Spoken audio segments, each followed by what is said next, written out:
duniani hakufai, ndio maana ukizaliwa tu unalia. Ni mstari wa msanii Songa huu, lakini siko hapa kuchambua mashairi ya wimbo. Leo niko hapa kukufahamisha kilio cha mtoto anapozaliwa. Sasa hebu jiulize, kwa nini kila mtoto anapozaliwa analia? Je, ni kwa sababu anaumia au ni kwa sababu anaogopa dunia mpya? Ni vipi kama mtoto asipolia kabisa? Je, ni kawaida au ni hatari? Leo nitakueleza kitaalamu, lakini kwa lugha rahisi kabisa kuelewa, ukweli mzima kuhusu kilio cha kwanza cha mtoto, na kuhakikishia kwamba kila mtu lazima ataelewa kabisa. Kama ni mara ya kwanza hapa, fanya kusubscribe, like, weka maoni, share na bofya alama ya kengele kwa kwanza kupata taarifa kila tunapoweka video mpya. Sasa nisikilize kwa makini. Mtoto akiwa tumboni hatumii mapafu, na kuchanganya. Mtoto akiwa tumboni huwa hatumii kabisa mapafu yake kupumua. Endelea kuniazima masikio yako. Kabla mtoto hajazaliwa hapumui hewa kama tunavyofanya sisi. Mapafu yake huwa yamejaa maji maalum.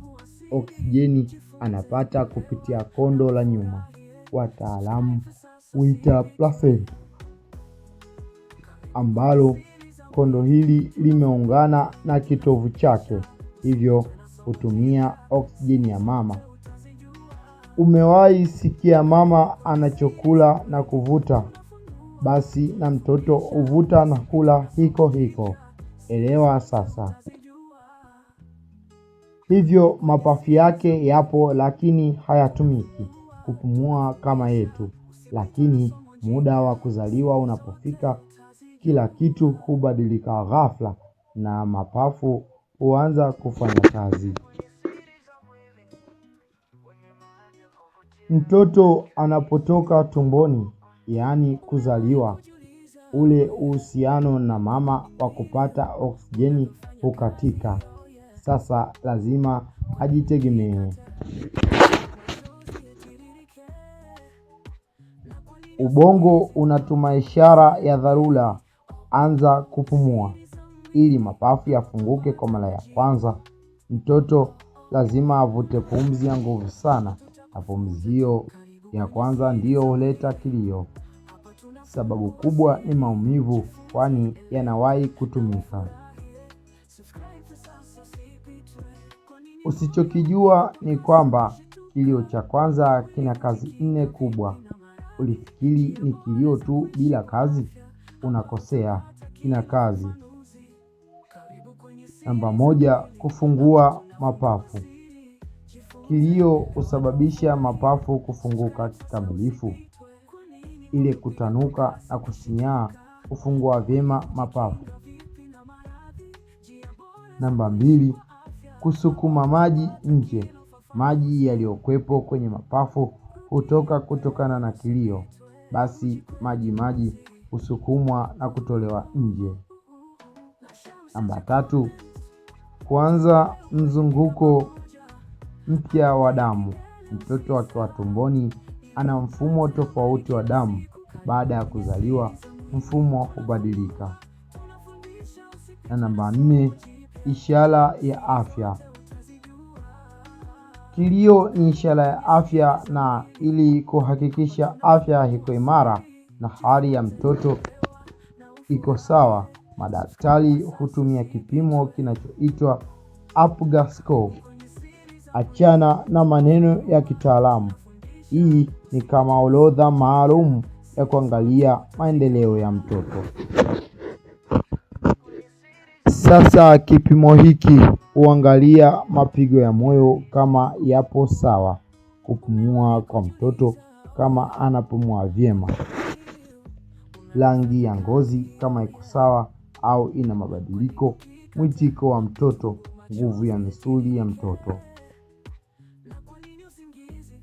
Na moja ya vitu muhimu sana ni kama mtoto analia au hapumui vizuri. Sasa jiulize, hivi mtoto asipolia kuna hatari? Ndio, hii inaweza kuwa hali hatari. Kitaalamu, hali hii inaweza kuhusishwa na birth asphyxia.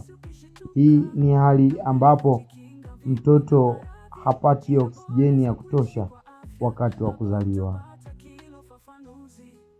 Madhara yanaweza kuwa uharibifu wa ubongo, degedege, ulemavu wa kudumu au hata kifo kama msaada hujatolewa haraka.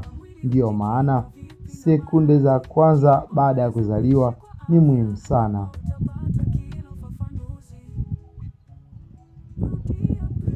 Madaktari hufanya nini mtoto asipolia? Kuna utaratibu maalumu unaoitwa neonatal resuscitation. Hapa madaktari husafisha njia ya hewa kwa kutumia vifaa maalum. Humpa mtoto msukumo wa kupumua, humpa oksijeni, wakati mwingine huweka kifaa cha kumsaidia kupumua. Lengo ni kuhakikisha mapafu yanaanza kufanya kazi mara moja.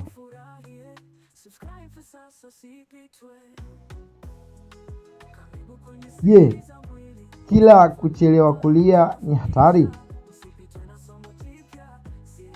Sio kila kuchelewa kulia ni tatizo. Kama mtoto anapumua vizuri, rangi ni ya kawaida, mapigo ya moyo yako sawa, basi anaweza kuwa salama. Lakini kama ngozi ni ya bluu, hapumui, hana mwitikio, hapo ni dharura na inahitaji uangalizi wa haraka sana kujua. Na ndio maana wataalamu huhangaika kujua chanzo cha mtoto kutokulia. Hali hii huwa inahitaji uangalizi maalum sana kutoka kwa wataalamu wa afya.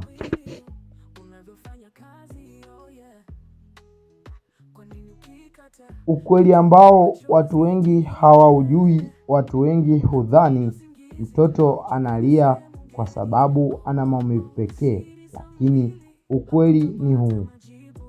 Kilio cha kwanza ni ishara ya ushindi. Ni ishara kwamba mapafu yameanza kufanya kazi. Ni mwanzo wa maisha ya kujitegemea. Ni sauti ya kwanza ya uhai. Ndio maana unaona katika filamu nyingi wazazi au ndugu wakiwa wanasubiri ajifungue, wakisikia kilio cha mtoto, basi ni ishara tosha ya kuwa yuko hai. Mtoto analia ili mapafu yafunguke, aanze kupumua, aanze mfumo mpya wa maisha. Asipolia anaweza kuwa hatarini. Ndio maana kilio cha kwanza ni sauti muhimu zaidi katika maisha ya mwanadamu.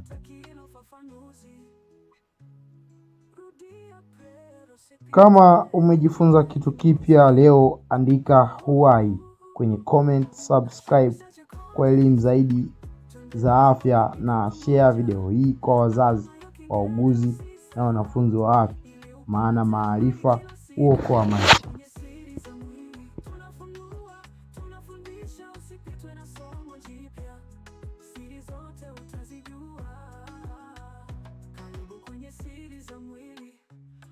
Tunafungua siri, jifunze, elewa na ufurahie. Subscribe sasa,